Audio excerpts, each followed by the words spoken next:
우리 17장을 시작하겠습니다. 제 14가로 우리 교회 작은 책의 비밀 104쪽이 되겠습니다. 104쪽.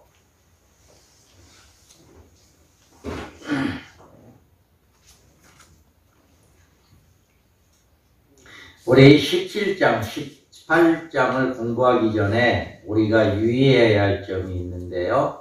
큰 음녀, 여자 음녀들, 큰 바벨론, 큰 성 바벨론, 이렇게 이야기를 하고 있습니다. 여기에서 큰 음녀, 여자, 큰 바벨론, 동일한 존재들입니다. 그래서 통일된 세계 종교의 총본산을 의미하므로 하나의 규합된 음녀들의 유엔 총회를 겸하고, 또 오늘 바티칸이나 유엔 총회보다 더 큰 음녀, 본영으로 큰 바벨론이라 이렇게 칭하고 있습니다. 그래서 계시록 7장 15절에 보면, 17장 5절에 보면 그의 이마의 이름은 기록되었으니 비밀이라, 큰 바벨론이라, 땅의 음녀들과 가증한 것들의 어미다, 이렇게 말하고 있습니다. 또 17장 18절에 보면 또 내가 본 그 여자는 땅의 왕들을 다스리는 큰 성이라 하더라. 아멘. 아멘. 짐승 정권의 제2정부의 막강한 권세를 가지고 세상의 영적으로 지배하는 기구를 이야기하고 있습니다.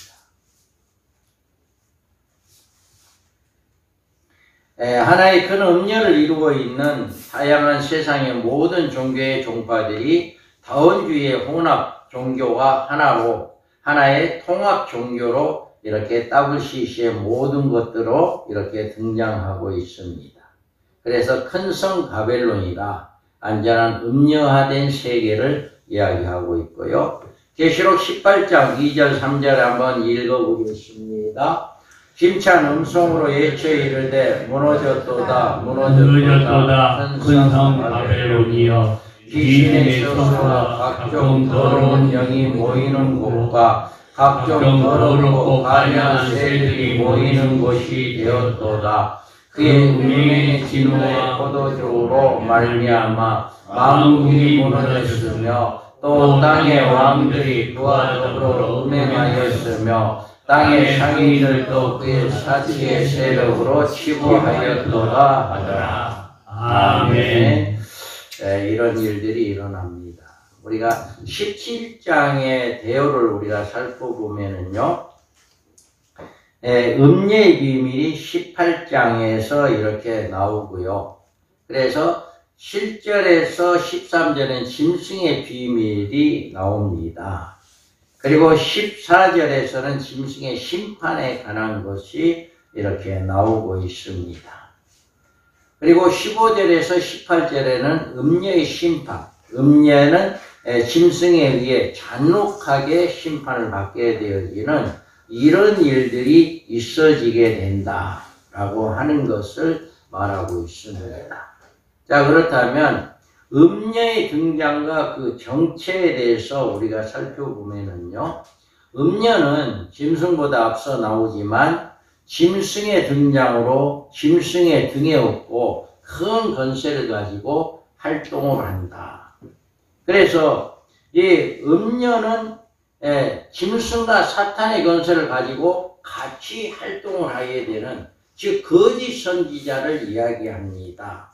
그래서 거짓 선지자가 이렇게 일어나는데, 음녀의 등장은 종말에 이른 징조로 데살로니가 후서 2장 3절에 보면 누가 아무렇게 하여도 너희가 미혹하지 말라, 먼저 배도하는 일이 있고 저 불법의 사람 곧 멸망의 아들이 나타나기 전에는 이루지 아니하리니. 아멘.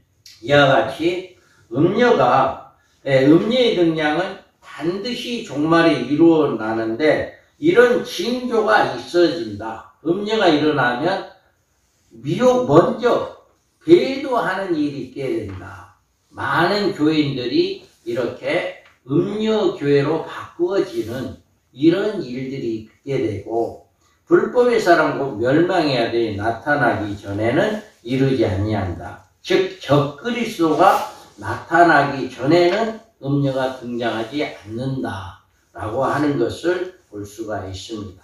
먼저 배도하는 일, 저 불법의 사람을 이야기합니다. 그러면 여기서 음녀의 등장은 배도 세력의 등장으로 시작되고요. 계시록 8장 10절에서 11절에 보면 셋째 천사가 나팔분이 햇불같이 타는 큰 별이 하늘에서 떨어져 강들의 3분의 1과 여러 물샘에 떨어지니 이 별의 이름은 쓴쑥이라. 물의 3분의 1이 쓴쑥이 되매 그 물이 쓴 물이 되므로 많은 사람이 죽더라. 아멘. 이와 같이 음녀의 등장으로 인해서 많은 사람들이 이제 영적으로 배도되어지는 이런 일들이 있게 된다라고 합니다. 음녀의 조직은 범종교적이며 전 세계적이다. 계시록 18장 2절에 힘찬 음성으로 외쳐 이르되 무너졌도다 무너졌도다 큰 성 바벨론이여 귀신의 초서와 각종 더러운 영이 모이는 곳과 각종 더럽고 가증한 새들이 모이는 곳이 되었다. 이렇게 말씀하고 있어요. 그래서 많은 음녀 조직이 범종교적인 전 세계적인 조직으로 이제 바꿔지게 된다. 앞으로 이 전 세계적으로 이런 음녀의 조직이 나오게 될 것입니다. 그리고 음녀의 핵심 조직은 범기독교적인 배도 세력으로 이렇게 나오게 됩니다. 그래서 데살로니가후서에 먼저 배도하는 일이 있게 되어진다라고 하는 것을 이렇게 알 수가 있습니다. 그래서 앞으로 이런 일들이 있게 되어지면 마지막 종말의 때가 된다. 적그리스도가 나오게 되고 인류 종말이 오게 된다라고 하는 것을 우리가 볼 수 있습니다. 그래서 적그리스도를 메시아로 믿게 하는 일은 아주 쉬운 일입니다. 고린도후서 11장 4절에 만일 누가 가서 우리가 전파하지 아니한 다른 예수를 전파하거나 혹은 너희가 받지 아니한 다른 영을 받게 하거나 혹은 너희가 받지 아니하는 다른 복음을 받게 할 때 너희가 잘 용납하는구나. 아멘. 아멘. 이렇게 다른 예수를 증거할 때, 다른 복음을 증거할 때 많은 사람들은 잘 받아들인다는 거예요. 그래서 많은 교회들이 이런 일들을 하게 되어진다라고 하는 거죠. 앞으로 이런 일들이 많이 일어나게 될 것입니다. 그래서 다른 예수, 다른 영, 다른 복음을 다 용납하는 이런 일들이 있게 된다. 그래서 천주교 통일교를 일으킨 배후 세력이 기독교인처럼 종말에 있을 혼합적인 종교 음녀의 세력으로 이제 이렇게 나오게 됩니다. 그래서 WCC는 그 출발점이 오늘날 통일교, 하나님의 교회, 신천지 교회, 교회 많은 교인들이 미혹을 받고 있고 음녀의 미혹은 더 자기도 모르는 음녀 교회에 속하기 때문에 이렇게 위험하게 되어진다. 그래서 이런 일들이 일어나는데요. WCC 유치의 감사 예배가 이렇게 2009년 9월 17일 날 부산에서 있게 되었죠. 그런데 이 WCC에 여러분들이 보시면 다 아는 얼굴들이 있습니다. 다 아는 얼굴들이에요. 그래서 이분들이 WCC에 예배 드릴 때 다 함께 참석했던 분들이에요. 이게 우리 기독교인들이죠. 이런 분들이 그래서 이 WCC 부산에 개막했을 때 이렇게 기독교 올림픽으로 불리는 세계 교회 협의회에서 10차 부산총회 개막을 2013년 10월 30일 오전 부산 해운대구 멕시코에서 진행을 했죠. 멕시코. 멕시코가 아니라. 멕시코에서 진행을 했어요. 그래서 가봤는데 멕시코에. 그래서 CBS 중계팀에서 이렇게 8일까지 생명의 하나님, 우리의 정의와 평화를 이끄소서를 주제로 역대 최대 규모인 8,500명이 참가한 WC 총회 개막식과 개막 예배와 개막식, 폐막 예배, TV에 인터넷으로 이렇게 생중계를 했다고 합니다. 그래서 이렇게 많은 사람들이 이제 뭐 저 가운데 있는 분이 김상환 목사님 같은데요. 그렇게 많은 분들이 이렇게 있습니다. 모든 맨 앞쪽에 이렇게 초대를 받고 있고요. 그래서 이 총회가 시작하기 전에 이렇게 북을 치는 이런 일로 이렇게 했어요.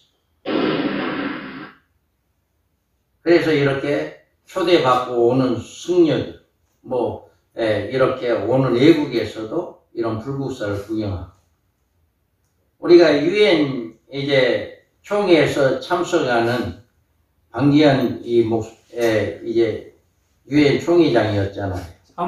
사무총장. 그랬는데 이분이 이런 이야기를 많이 했어요.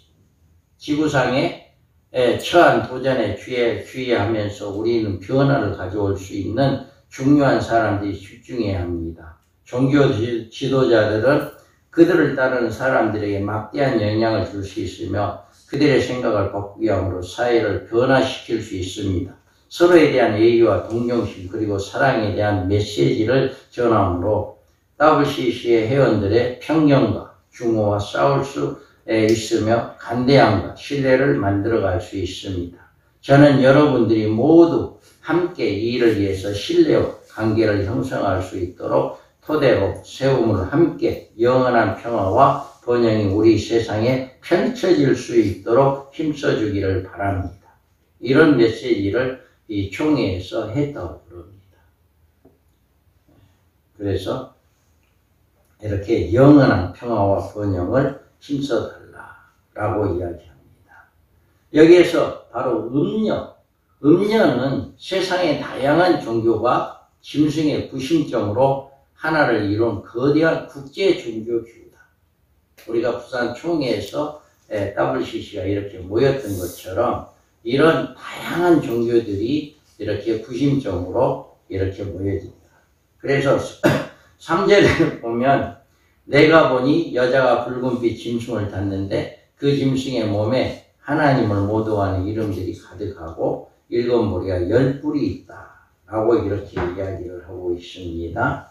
그래서 보면 내가 보니 여자가 붉은 짐승을 탔는데 짐승을 섬기는 종교의 교리로 옷 입는 음녀교회의 모습이다.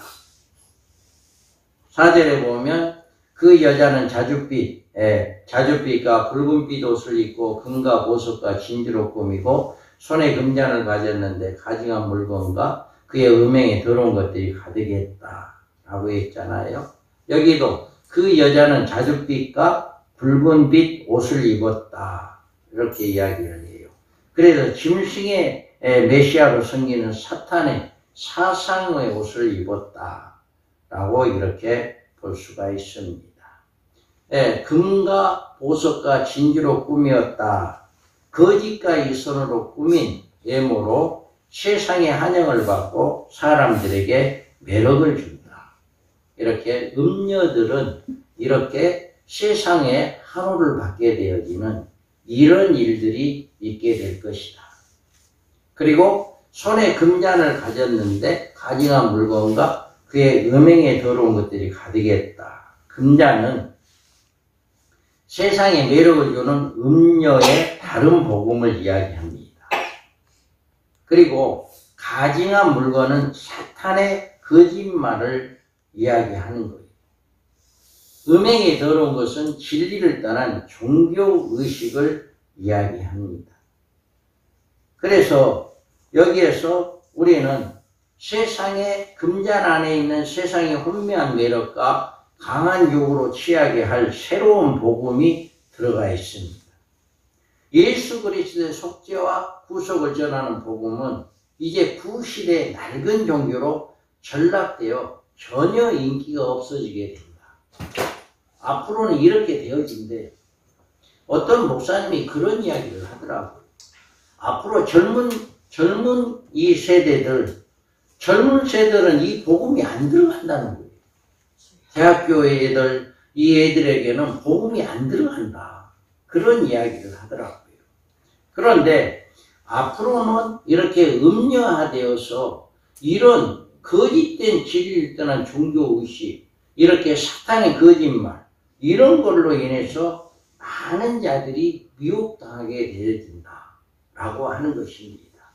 전 세계 모든 인류가 환영하고 모든 종교가 일치되게 되게 받아들이는 복음이 있는데 그것이 적그리스도를 메시아로 영접하는 복음인데 이것이 음녀의 손에 쥔 금잔에 든 음행의 포도주입니다. 그래서 이 음행의 포도주를 가지고 많은 사람들을 이제 저자가 메시아다라고 하는 것을 이렇게 전해주는 거죠. 그래서 이 금잔에는 가증한 물건과 그의 음행에 더러운 것들이 가득했다 이렇게 했는데 순수하고 순결한 복음이 아니고 음녀처럼 더럽고 추구한 쑥물입니다. 인류의 생명을 주는 하늘의 신령한 축복의 약속의 복음이 아니고 인류의 죄에 용서하고 죄에서 자유함을 주며 사망의 건설을 이기는 복음이 아니고 이제 가증한 물건과 그의 음행에 더러운 것들이 가득 차 있는 거짓 복음을 이렇게 증거하게 된다. 앞으로는 이런 복음이 평교하게 모든 교회들에게 이렇게 전해지게 된다는 거예요.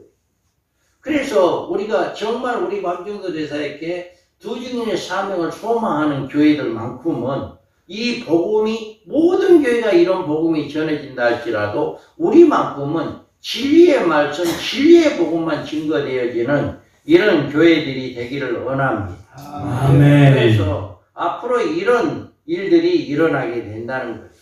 그리고 5절에 보면 그의 이마의 이름이 기록되었을 때 비밀이라 큰 바벨론이라 땅의 음녀들과 가증한 것들이 있다. 비밀이라고 이야기하잖아요. 음녀는 사탄의 비밀, 비밀에 숨겨진 음녀의 정체를 모른다. 하나님의 비밀은 그리스도에 대한 믿음이 없는 자들이 이 비밀에 속는다라고 이야기를 해요. 그래서 이들은 비밀인데 이들을 모른다고 하는 거예요.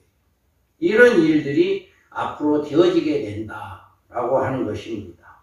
그래서 큰 성 바벨론이다라고 해요. 범세계적인 종교 조직체로 혼합종교, 다원종교, 총분산이 되어지는 이게 바로 음녀다고 하는 것이에요. 이런 일들이 음녀가 되어진다라고 합니다. 그래서 음녀는 가증한 것들이 엄이다.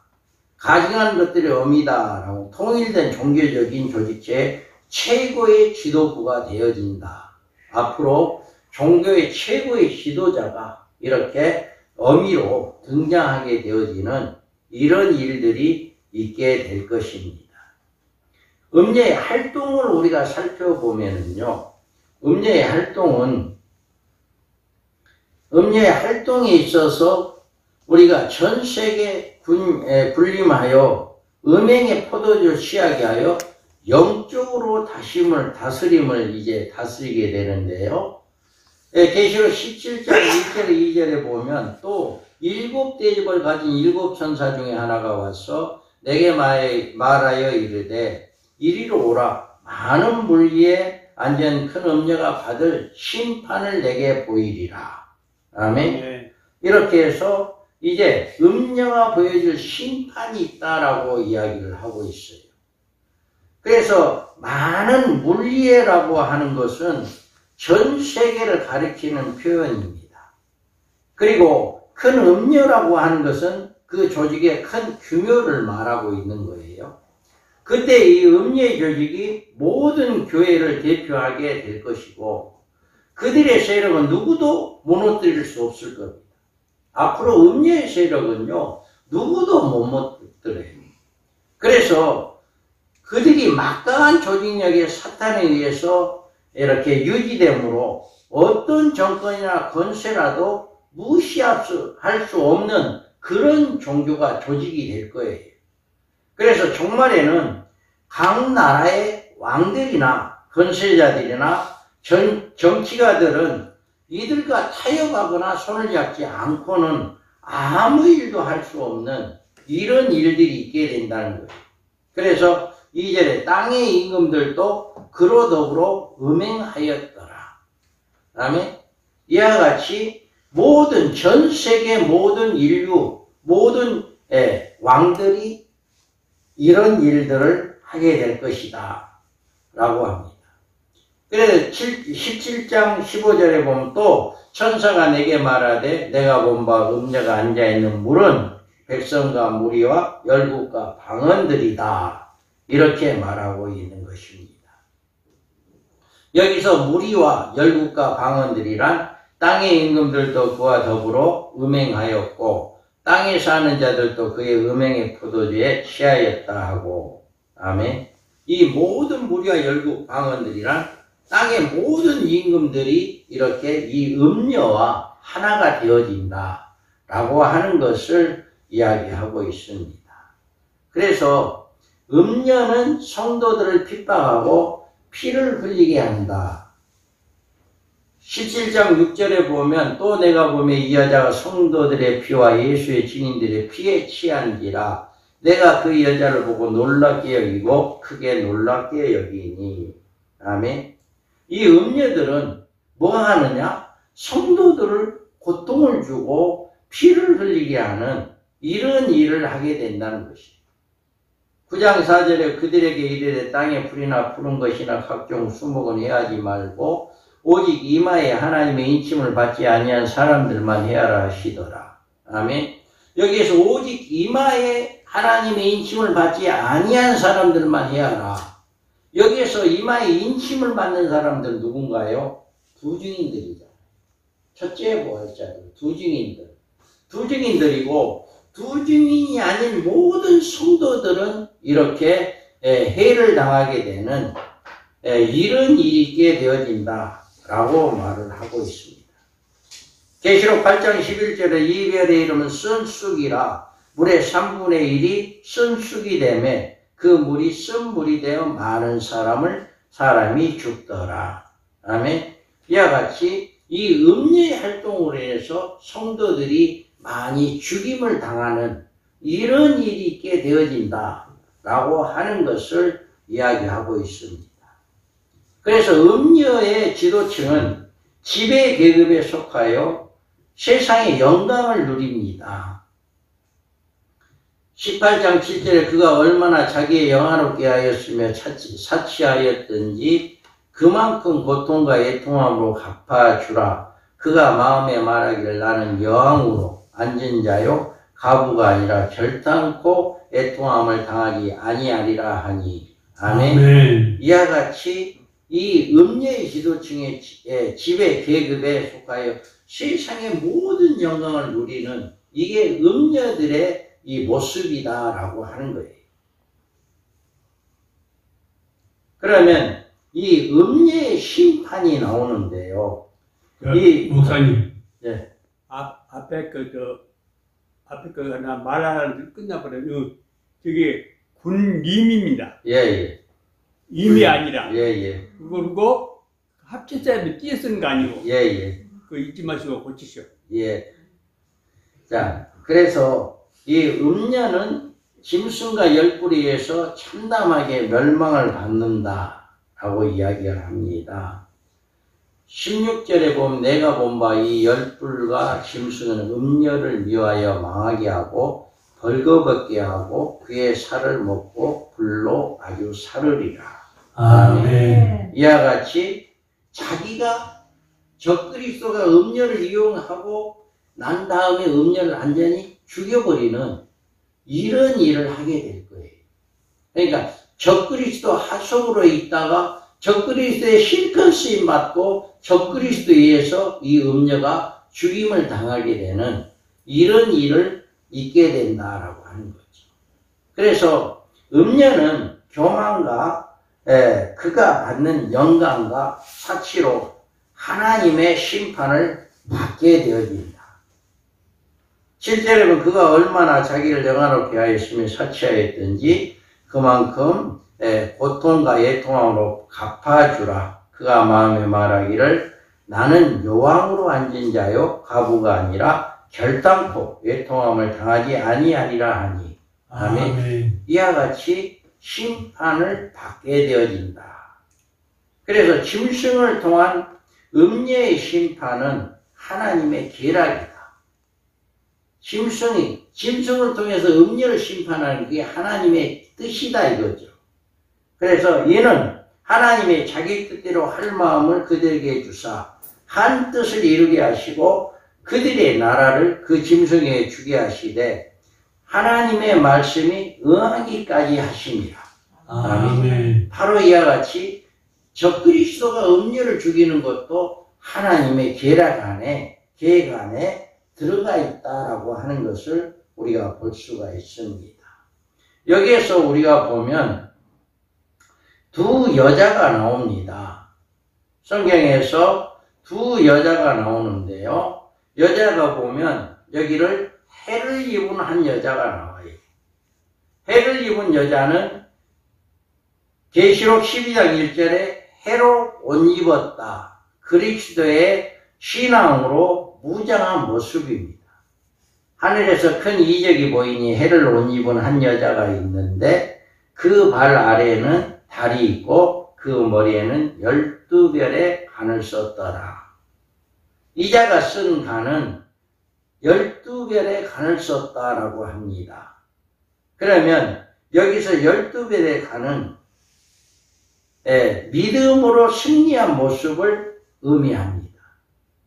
이스라엘의 12지파로 나온다. 여기 보면 계시록 7장 5절에서 8절에 보면 유다 지파 중에 인침을 받은 자가 12,000이요 누벤 지파 중에 인침받은 자가 12,000이요 갓 지파 중에 12,000이요 아셀 지파 중에 12,000이요 납달리 지파 중에 12,000이요 므낫세 지파 중에 12,000이요 시몬 지파 중에 12,000이요 레위 지파 중에 12,000이요 이사갈 지파 중에 12,000이요 스불론 지파 중에 12,000이요 요새 지파 중에 12,000이요 베냐민 지파 중에 인침을 받은 자가 12,000이라. 이와 같이 모든 지파 속에서 인침을 받은 자가 12,000으로 이렇게 나오고 있습니다. 종말에 신혼 입은 많은 성도들을 의미하고 있습니다. 그리고 이들은 누구냐? 한란에서 보호를 받습니다. 그래서 7장 13절에서 17절에 보면 장로 중에 하나가 응답하여 나에게 이 신혼 입은 자들이 누구며 또 어디에서 왔느냐? 내가 대답하기를 내 주여 당신이 아시나이다 하니 그가 나에게 이르되 이는 큰 한란에서 나오는 자들인데 어린 양의 피에 그 옷을 씻어 희게 하였느니라. 그러므로 그들이 하나님의 보좌 앞에 있고 그의 성전에서 밤낮 하나님을 섬김에 보좌에 앉으신 이가 그들 위에 장막을 치시리니 그들이 다시는 줄이지 아니하며 목마르지 아니하며 해나 아무 뜨거운 기운에 사가지도 아니하리니 이는 보좌 가운데 계신 어린 양이 그들의 목자가 되사 생명수의 샘으로 인도하시고 하나님께서 그들의 눈에서 모든 눈물을 씻어 주실 것임이라. 아멘. 이와 같이 한란에서 이 해 입은 여자는 하나님의 보호를 받습니다. 그래서 계시록 12장에서 보면 그 여자가 광야로 도망하며 거기서 1260일을 그를 양육하기 위하여 하나님 예비한 곳이 있더라. 아멘. 그 여자가 큰 독수리의 두 날개를 받아 광야 자기 곳으로 날아가 거기서 그 뱀의 낯을 피하여 한때와 두때와 반때를 양육받으매. 아멘. 이와 같이 해를 입은 여자는 한때와 두때와 반때 하나님이 예비한 곳에 가서 안전하게 보호를 받게 되어진다 라고 하는 것을 이야기하고 있고요. 또 주님의 재림 때 휴거가 됩니다. 우리가 계시록 14장 16절에 보면 구름에 앉으신 이가 낯을 땅에 휘두르매 땅의 곡식이 거두어지니라. 아멘. 이와 같이 마지막 7 대접 심판이 이루어지기 직전에 공중으로 이렇게 휴거되어지는 이런 일이 있게 되고요. 마태복음 24장 31절에 보면 제가 큰 나팔소리와 함께 천사들을 보내리니 그들이 그의 택하신 자들을 하늘 이 끝에서 저 끝까지 사방에서 모으리라.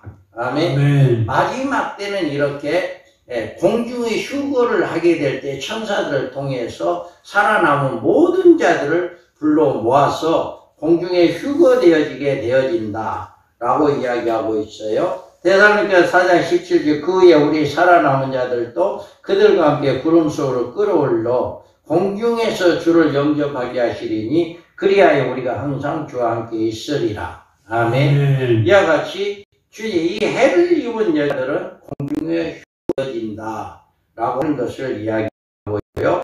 그리고 그리스도의 신부로 어린 양의 혼인잔치에 참여하게 되어진다.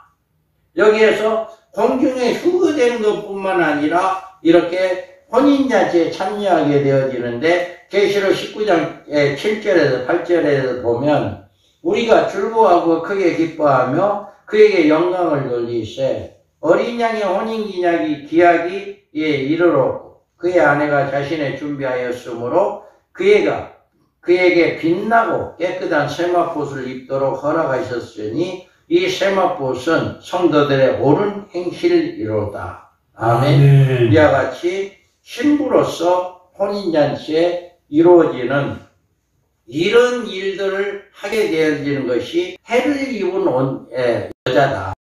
즉 교회, 성령이 충만한 교회에 늘 기름을 준비하는 신부단장하는 이런 교회들에게는 이런 축복이 기다리고 있다라고 하는 것을 말씀을 하고 있고요. 붉은빛 옷을 입은 여자, 해를 옷 입은 여자는 이런 축복을 가지고 있는데 붉은빛 옷을 입은 여자는 누구냐? 여기에서 17장 4절에 보면 자줏빛과 붉은빛 옷, 적그리스도를 메시아로 섬기는 자들을 이야기합니다. 그래서 그 여자는 자줏빛과 붉은빛 옷을 입고 금과 보석과 진주를 꾸미고 손에 금잔을 가졌는데 가증한 물건과 그의 음행에 더러운 것들이 가득하더라. 아멘. 이와 같이 그 음행에 더러운 것들이 가득하는 또 8장 11절에 보면 이 별의 이름은 쓴쑥이라 물의 3분의 1이 쓴쑥이 되매 그 물이 쓴물이 되므로 많은 사람이 죽더라. 아멘. 이렇게 음행의 포도주로 이렇게 다른 복음을 증거함으로 말미암아 많은 사람들이 죽이는 이런 일을 하게 되는 것이 붉은빛 옷을 입은 여자다. 인류의 종교의 통일을 이루는데 이 여자의 복음은 이제 쑥물로 다른 복음으로 사탄의 복음으로 이제 인류 종교에 이렇게 쑥물을 먹이는 이런 일을 하게 될 것입니다. 세계가 짐승을 따르는 통합 종교로 통일되어지는 이런 일이 일어날 거예요. 그래서 세계가 짐승을 따르는 이렇게 통합 종교가 되어지고 지도층은 음녀의 의미로 짐승에 의해 가장 잔인한 방법으로 심판을 받게 됩니다. 그리고 온 세상이 음녀화되어서 바벨론을 이루게 된 이 세상은 7대 대접 심판으로 멸망을 받게 되어집니다. 이렇게 성경에 나와 있는 여자 중에 해를 입은 여자들에게는 이런 축복이 기다리고 있지만 붉은빛 옷을 입은 여자, 음녀에 속해 있는 교회들은 이런 멸망이 기다리고 있다라고 하는 것을 분명하게 성경은 제시해 놓고 있습니다. 그래서 우리가 이렇게 음녀에 속한 교회가 아니라 우리는 해를 입은 여자로 우리가 복음을 증거하는 이런 역사가 일어나야 해요. 그래서 다른 복음을 따르지 말아야 합니다. 우리가 종말의 성도들이 교회를 잘 선택해야 합니다. 음녀의 교회에 참여하지 말고 거기서 나와야 합니다. 그래서 계시록 18장 4절 5절을 보면 또 내가 들으니 하늘로부터 다른 음성이 나서 이르되 내 백성아 거기서 나와 그의 죄에 참여하지 말고 그가 받을 재앙을 받지 말라. 그의 죄를 하늘에 사무쳤으며 하나님은 그의 불의한 일을 기억하신지라. 아멘. 아멘. 많은 사람들이, 많은 교회들이, 많은 성도들이 이제 음녀의 죄에 참여하지 말고 거기서 나와야 한다 하는 것을 이야기하고 있고요. 여기에서 나와 있습니다. 또 다른 복음을 따르지 말아야 한다. 읽어봅니다. 다른 복음이 없나니 다만 어떤 사람들이 너희를 교란하여 그리스도의 복음으로 변하게 하려 합니다. 아멘. 여기에서 다른 복음은 없다 했는데 우리가 많은 사람들이 이 다른 복음을 따르게 되는 이런 일이 있는데 정말 진리의 교회에서는 이 다른 복음을 따르지 말아야 한다. 그 다음에 진리를 버리고 기사이적을 따르는 신앙에 가지면 안 된다라고 이야기를 해요. 자, 우리 데살로니가후서 읽어봅니다. 불의의 모든 속임으로 멸망하는 자들에게 있으리니 이는 그들이 진리의 사랑을 받지 아니하여 구원함을 받지 못함이라. 이러므로 하나님이 미혹의 역사를 그들에게 보내사 거짓 것을 믿게 하심은 진리를 믿지 않고 불의를 좋아하는 모든 자들로 하여금 심판을 받게 하려 하심이라. 아멘. 이와 같이 그들에게 진리를 따르지 않고 비진리, 다른 복음을 불의를 좋아하는 모든 자들은 뭐하게 한다? 심판을 받게 하기 위해서 그냥 그렇게 한다는 거죠. 그래서 정말 우리는 진리를 버리고 기사이적을 따르는 이런 신앙을 성도들에게 가르쳐서는 안 된다. 잘못된 것들은 이렇게 해서는 안 된다라고 하는 것을 이야기하고 있습니다. 그 다음에 이 예언의 말씀을 읽고 듣고 지켜야 한다라고 이야기해요. 이 예언의 말씀을 읽는 자와 듣는 자와 그 가운데 기록한 것을 지키는 자는 복이 있나니 때가 가까우니라. 아멘. 이와 같이 우리 성도들에게 이 진리의 말씀을 읽고 듣고 지키게 하는 이런 일들을 우리 성도들에게 해야 한다. 그래서 이 성도들이 정말 우리가 음녀에 속하지 아니하고 다른 복음 또 비진리를 따르지 않는 이런 성도들로 우리가 양육을 해야 한다라고 하는 것입니다. 자, 그렇다면 짐승의 비밀, 장차 무적경에서 올라올 자, 이 짐승의 비밀에 대해서 우리가 알아봐야 합니다. 우리 계시록 17장 8절을 읽어봅니다. 내가 본 바 짐승은 전에 있었다가 지금은 없으나 장차 무적경으로부터 올라와 멸망으로 들어갈지니 땅에 사는 자들로 창세의로 그 이름이 생명책에 기록되지 못한 자들이 이전에 있었다가 지금은 없으나 장차 나올 짐승을 보고 놀랍게 여기리라. 아멘. 여기에서 보면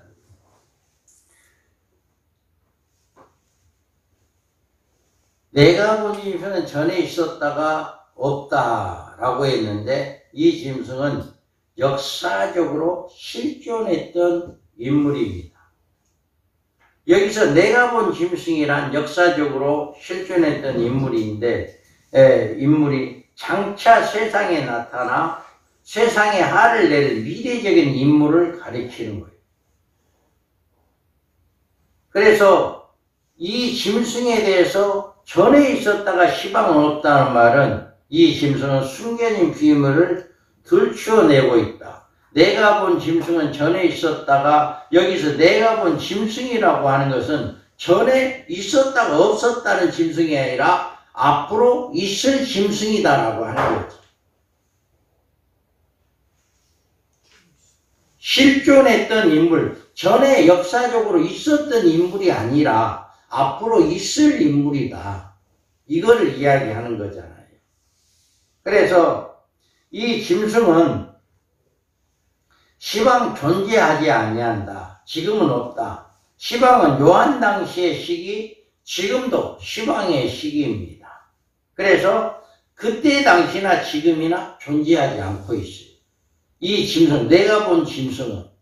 그래서 여기에서 전에 있었다가 역사적인 실존을 했던 역사적인 인물을 말하는데, 여기서 지적하고 있는 전에 있었다는 짐승은 종말에 등장할 적그리스도를 가리키는 것이 아니라 장차 등장할 적그리스도 역사적 배경을 이루고 있는 어느 한 인물을 의미한다. 그러니까 17장 8절에 내가 본 짐승이라고 하는 것은 지금 없다라고 하는 것은 전에 있었다가 지금은 없다는 거하고는 전혀 다르다라고 하는 거죠.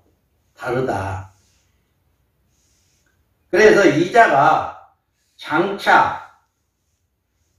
이자는 장차 다시 역사적 무대에 나타나는 자들을 이야기하는데, 예수님도 이래 후에 기름 부음을 받은 자가 끊어져 없어질 것이며 장차 한 왕의 백성이 와서 그의 성소에 무너뜨리려니와 그의 마지막은 홍수에 휩쓸림 같을 것이며 또 끝까지 전쟁이 있으니 항피할 것이 작정되었느니라. 아멘. 아멘. 이와 같이 이자는 앞으로 장차 이루어질 사람이다 라고 하는 거죠.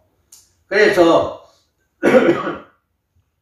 이자는 무죄경에서 올라온다라고 했어요. 역사적으로 죽어 심판을 받을 자들임을 여기에서 이야기하는 거예요. 그래서 이자가 무죄경으로부터 올라올 때 그가 바로 인류 종말에 등장할 짐승, 곧 적그리스도로부터 나타나게 된다. 그래서 무죄경으로부터 올라온다는 말은 전에 있었다는 짐승이 살아서 다시 세상에 나타난다는 의미가 아니고 종말에 등장할 짐승이 무적경에 속한 자란 뜻이다. 그래서 무적경에서 올라온다고 하는 것은 죽었던 사람이 다시 살아났다는 것이 아니라 그 자에 속해 있는 자다. 그래서 그 말씀의 배경이 어디 있냐면은 11장 7절에 보면 그들이 그 증인을 마칠 때 무적경으로부터 올라오는 짐승이 그들과 더불어 전쟁을 일으켜 그들을 이기고 그들을 죽일 터인 즉. 아멘. 또 9장 2절에 봐도 그가 무적경을 여니 그 구멍에서 큰 하덕의 연기 같은 연기가 올라오매 해와 공기가 그 구멍의 연기로 말미암아 어두워지며. 아멘. 이와 같이 이 무적경에서 올라온다라고 하는 것은 그 자가 죽었던 자가 올라오는 것이 아니라 이렇게 역사적으로 심판을 받을 자입니다. 앞으로 심판을 받을 자입니다. 라고 하는 것을 이야기합니다. 그러면 이 인물이 누구인가 라고 하는 것을 이자가 짐승의 예표인 인물이다. 다니엘서 8장 9절에 의해서 영적 배경으로 나와 있습니다. 그래서 이 7머리와 10뿔 가진 짐승에 대해서 이렇게 나와 있는데요. 그래서 계시록 17장 9절에 10절에 보면 그 7머리는 여자가 앉은 7산이요 또 7방이라 5은 망하였고 하나는 있고 다른 이는 아직 이르지 아니하였으나 이르면 반드시 잠시 동안 계속하리라. 아멘. 여기에서 7머리, 또 10뿔, 7왕, 또 7산 이렇게 나옵니다. 그러면 7머리, 열국을 지배했던 제국을 이스라엘 지배나 침략에 관계된 나라들을 이야기하는 거예요. 여기에서 애굽, 아수르, 바벨론, 메데바사, 헬라 여기는 5은 망했고 요한 당시에 이미 망했던 제국들입니다. 그리고 하나는 있고 요한 당시에 열국을 지배했던 나라가 바로 로마였던 것입니다. 그리고 아직 이르지 아니한 나라, 이전에 있었다가 시방이 없으나 장차 나올 짐승 작은 뿔이 다스릴 제국이 바로 이자인 것입니다. 그래서 장차 인류의 종말까지 장차의 기간이 흘러야 작은 뿔이 이렇게 등장하게 되어진다 라고 이야기합니다. 그래서 일곱 재앙은 역사적인 6제국의 판도에서 나오고 역사의 제국이 유럽권, 지중해 연안권의 로마의 판도에서 나오게 됩니다. 그리고 열뿔은 일곱 재앙을 주축으로 거대한 연합제국을 이루게 되고 짐승은 이 연합국을 다스리는 여덟 재앙으로 이렇게 등장하게 되어진다 라고 하는 것입니다. 그래서 앞으로 이런 일들이 일어나게 될 것이에요. 그러면 우리가 더 정확하게 이것을 알 수 있는 방법은 다니엘서 8장에서 작은 뿔의 비밀로 나옵니다. 8장에 보면 한번 읽어봅니다. 순념소가 스스로 힘이 강대하여 가더니 감상할 때에 그 큰 뿔이 꺾이고 그 대신에 흰자한 뿔릿이 하늘 사방을 향하여 나타나 그 중 한 뿔에서 또 작은 뿔 하나가 나서 남쪽과 동쪽과 또 영화로운 땅을 향하여 힘이 커지더니 아멘. 자, 여기에서 보면 다니엘서 8장 13절에서 14절 읽어보면 매일 드리는 제사와 망하게 하는 죄악에 대한 일가 성소와 백성이 내는 바 되며 짓밟힐 일이 어느 때까지 이룰고 하매 그가 내게 이르되 2300 죄악까지니 그때 성소가 정결하게 되리라 하였느니라. 아멘. 아멘. 여기에서 2300 죄아가 나오잖아요. 2300 죄아가. 그래, 바벨론, 메데바사가 나오죠. 예, 헬라, 순념소, 예, 스스로 강대해졌다.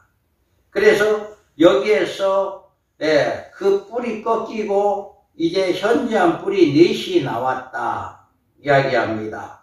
헬라의 알렉산더 왕이 죽게 되자 헬라의 제국의 네 장군에 의해서 이제 나누어지게 됩니다. 그래서 카산더는 마케도니아, 니스마쿠스는 소아시아, 푸트레미는 애국, 셀루쿠스는 시리아를 이렇게 맡게 되어집니다. 그래서 여기에서 보면 그 중에 또 작은 뿔이 나온다라고 이야기를 하고 있잖아요. 여기서 작은 뿔이 셀루쿠스에서 이스라엘의 말기에 시리아에서 작은 뿔이 등장하여 예루살렘을 침공하여서 2300 죄를 짓밟는다. 이자가 구약에 나오는 작은 뿔로 장차 무조건 올라온 자다. 이 작은 뿔이 누구냐? 바로 안티오쿠스 4세다. 이 작은 뿔.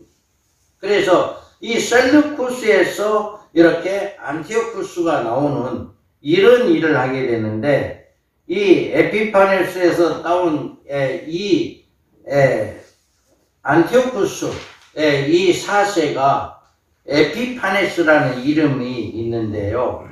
이 이름이 신이라 하는 이런 이름이 있대요. 그래서 에피파네스인데 그런데 그 사람들이 이 에피파네스 별명을 에피마네스라고 하는 별명을 붙여서 미친놈이다, 정신병자다 이렇게 불렀다고 그래요. 안티오쿠스 4세를. 그래서 이 에피파네스가 이 안티오쿠스 4세가 이 어떻게 해서 이 예루살렘을 침공하게 됐고 하나님을 대적하게 됐고 이렇게 앞으로 나올 적그리스도의 예표가 되었냐라고 하는 것을 다니엘서 11장 21절에서 35절 사건에서 이 안티오쿠스 에피파네스에 의해서 예루살렘이 이루어질 사건들을 이야기를 해주고 있는데 그 사건을 통해서 우리가 알 수가 있어요. 그러면 우리가 다니엘서 11장 25절에서부터 27절까지 어떤 내용이 있냐면은 그가 그의 힘이 떨침에 용기를 다하여 큰 군대를 거느리고 남방왕을 칠 것이요 남방왕도 힘이 크고 강한 군대를 거느리고 맞아 싸울 것이나 능히 당하지 못하리니 이는 그를 계략을 세워 그들을 침이라. 그의 음식을 먹는 자들이 그를 멸하리니 그의 군대가 흩어질 것이요 많은 사람이 엎드러져 죽으리라. 이 두 왕이 마음에 서로 해하고자 하여 한 밥상을 앉았을 때 거짓말을 할 것이라. 이 일에 형통하지 못하리니 이는 아직 때가 이르지 아니하였으므로 그 일이 이루어지지 아니할 것입니다. 아멘. 이렇게 작은 뿔인 안티오쿠스가 다니엘서 11장에 어떤 일을 할 것이다 라고 하는 것을 다니엘을 통해서 예언을 해놨는데요.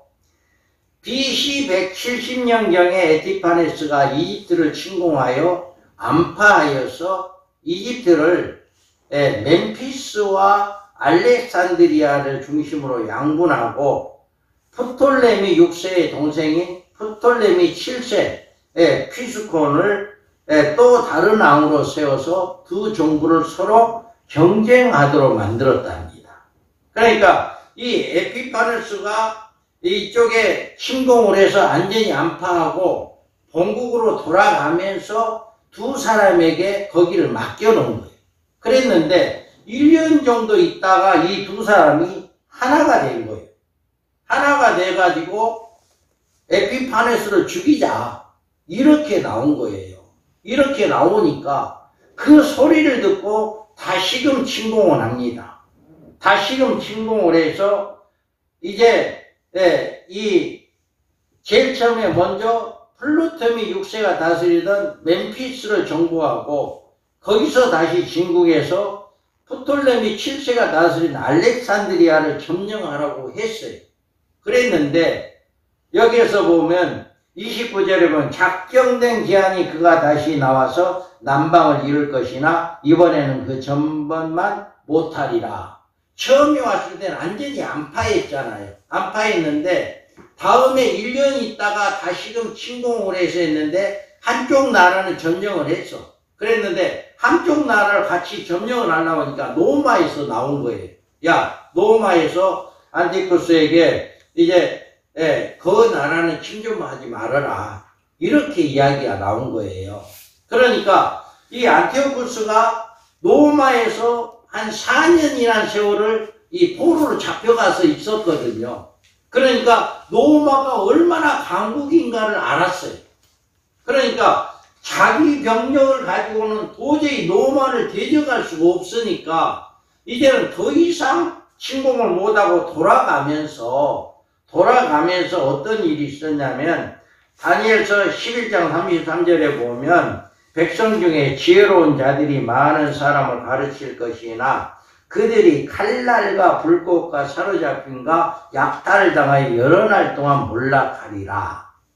아멘. 아멘. 이와 같이 이 안티오쿠스가 이제 태진 로마에 의해서 전쟁을 철수하면서 예루살렘을 공격한 거예요. 예, 거기가 지금 러시아가 우크라이나를 공격하고 그런 목적이 뭐예요? 예루살렘을 공격하기 위해서는 우크라이나가 가장 필수적이기 때문에 그래서 점령하기 위해서 그렇게 한 거예요. 그런데 이 안티오쿠스도 마찬가지였어요. 앞으로 또다시 내가 지금은 지고 지금은 내가 후퇴해 가지만 앞으로 점령하기 위해서는 이 예루살렘을 잡아야겠다. 이쪽을 잡아야겠다 해가지고 그때 공격을 하게 된 거죠. 그렇게 해서 이 성전의 모독 사건이 이때 나온 거예요. 이 에피파네스의 헬라의 정책화. 이 사람이 왕이 되고부터는 전부 다 헬라어로 정책화를 만들어서 이렇게 22,000의 군대를 파견하여서 유대인들을 안식일에 싸우지 않는다는 것을 알고 있기 때문에 안식일에 쳐들어가게 한 거예요. 이 에티파네스가 22,000의 군대를 가지고. 그래서 안식일에 쳐들어가가지고 전멸당하다시피 해버렸죠. 유대인들이 안식일날 싸우지 않으니까. 그래서 이들이 이렇게 점령을 당하고 이제 모든 노예로 잡혀가고 여자나 아이들이 노예로 잡혀가고 이런 일들이 있었는데 BC 167년에 유대인들이 조상 대대로 지켜오던 율법을 금하게 했어요. 그래서 모든 율법책을 다 해수해 버렸고요. 안식일이나 이런 제사하는 것 모두 금지시켜 버렸어요. 이 사람이, 이 안티오쿠스 4세가, 에피파네스가 이렇게 모든 성전에서 제사 지내는 거 이런 것들을 금지해 버리고 거기다가 신상을 세웠어요. 거기다가 신상을 세워가지고 BC 167년 12월 16일 날 성전에다가 제우스 신상을 세워가지고 거기서 돼지를 잡아서 돼지를 신상으로 이제 제물을 드리고 모든 사람에게 돼지고기를 먹게 하는 이런 일을 하였어요. 그래서 애비를 안식일을 폐하고 율법을 폐하고 우상을 숭배하게 하고 이런 모든 일을 이 안티오쿠스가 했단 말이에요. 이것을 다니엘서 11장에서 이렇게 이야기를 다니엘을 통해서 이 사람이 이런 일을 할 것이다라고 하는 11장에서 이야기를 했어요. 이런 일을 이루어져서 실제적으로 이렇게 안티오쿠스를 통해서 이런 일이 일어났습니다. 그래서 이런 일이 언제 동안 2300주야 동안 이런 안티오쿠스로 인해서 예루살렘이 침공당하는 이런 일들이 있어지게 되었다. 똑같이 이렇게 예루살렘이 점령되고 신상이 세워지고 우상을 경배하고 이런 일들이 마지막 때에도 이렇게 이자가 종말에 등장할 계시록 17장 8절에서 계시는 전에 있었다가 시방은 없으나 장차 무적경에서 이제 올라오는 짐승의 표다, 예표다라고 이야기를 하고 있어요. 그래서 한일의 언약 기간 동안 2520주야에 예루살렘을 점령하고 작은 불의 지배를 받게 되어지는 이렇게 되어지는 2520주야는 1260일, 1260일 포함한 이야기입니다. 그러니까 전 3년 반, 후 3년 반을 1260일, 1260일을 합하니까 2550주야다. 20주야다. 그러니까 안티오쿠스는 2300주야를 다스리지만 이 앞으로 이제 올라올 작은 뿔 적그리스도는 이제 2520주야를 다스리게 되어지는 이런 일들이 있게 되어진다. 이거를 이렇게 말씀을 하고 있습니다.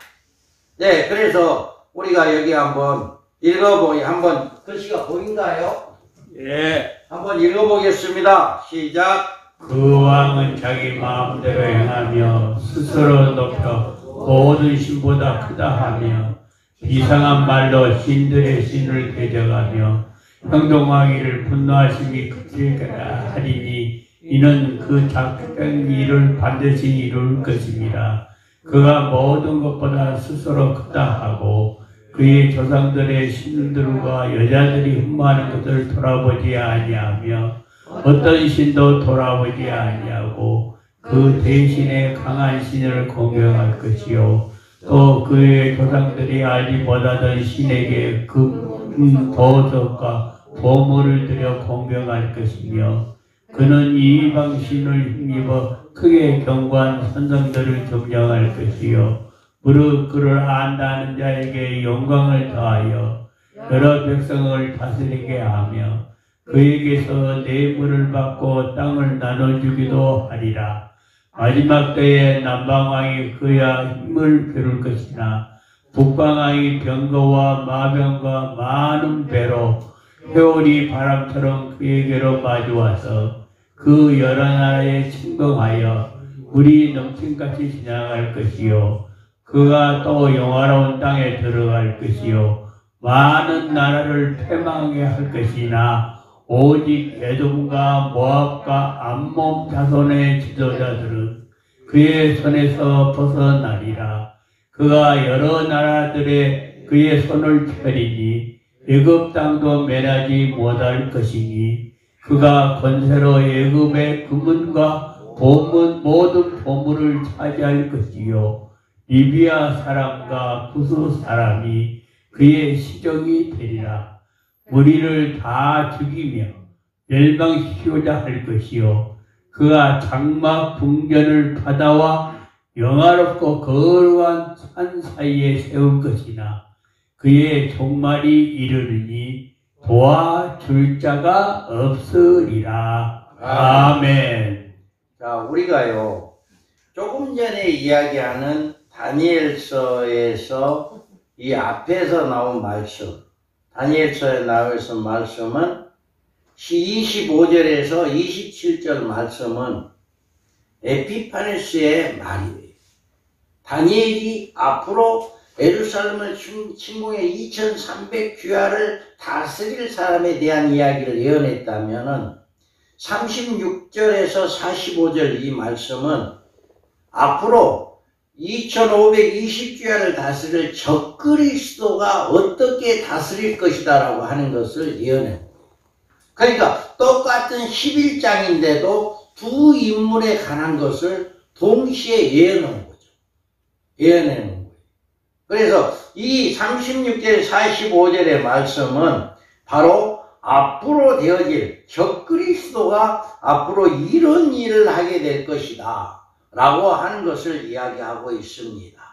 세상 종말에 등장할 적그리스도가 전에 있었던 자 예루살렘의 작은 불로 나타났던 안티오쿠스 에피파네스처럼 예루살렘의 성전을 우상으로 더럽게 할 자며 하나님을 대적하여 제사를 금지시키고 종교적으로 이스라엘 백성들을 핍박하는 자가 된다 하는 것을 똑같이 이렇게 2300귀하 동안 했던 그런 모든 일을 2520귀하를 똑같이 하게 되어진다라고 하는 것을 이렇게 예언해 놓았다 라고 하는 것을 볼 수가 있습니다. 우리가 이처럼 다니엘에 의해서 성전 모독 사건이 예언되고 이것이 역사적으로 분명하게 성취된 것처럼 다니엘에 의해서 성전 모든 것들이 앞으로도 이루어진다 하는 사실을 여러분 기억하시기 바랍니다.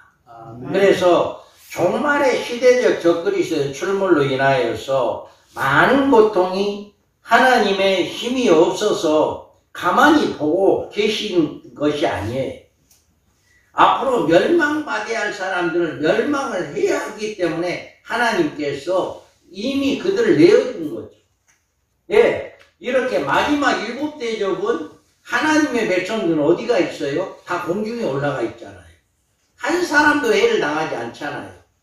그래서 예비체에 들어가 있는 사람이라든가 후 3년 만에 떨어졌지만 육류표를 받지 아니하고 이렇게 짐승의 표를 받지 아니하고 살아있는 사람들 공중에 올라가고 유대인의 남은 자들도 공중에 올라가서 이미 공중에 올라가 있기 때문에 이 다니엘서 11장에 있는 적그리스도로 인해서 분노를 이렇게 당하고 있고 이런 모든 것들이 이제는 하나님께서 어떤 능력이 없어서가 아니라 그들을 심판을 하기 위해서 이렇게 한 것이다 라고 하는 거예요. 그래서 참 제가 이번에 이 다니엘서 11장을 이렇게 공부를 하면서 야, 우리 하나님이 다니엘을 통해서 앞으로 되어질 적그리스도에 대해서 예언도 했고 또 그 예루살렘을 침공했던 이렇게 에피파네스를 위해서 동시에 같이 예언을 해놨구나 하는 것을 깨닫게 되었습니다. 그래서 우리 하나님의 말씀이 이렇게 모든 것이 앞으로 이루어진다 라고 하는 것을 다시 한번 제가 알게 되었습니다. 그래서 우리는 모든 역사가 하나님의 절대 주권 안에 있는 것을 깨닫고 우리 성도들이 환난 가운데서 오히려 소망 중에 찬양하고 우리가 믿음을 지킬 수 있는 이런 역사가 일어나야 한다.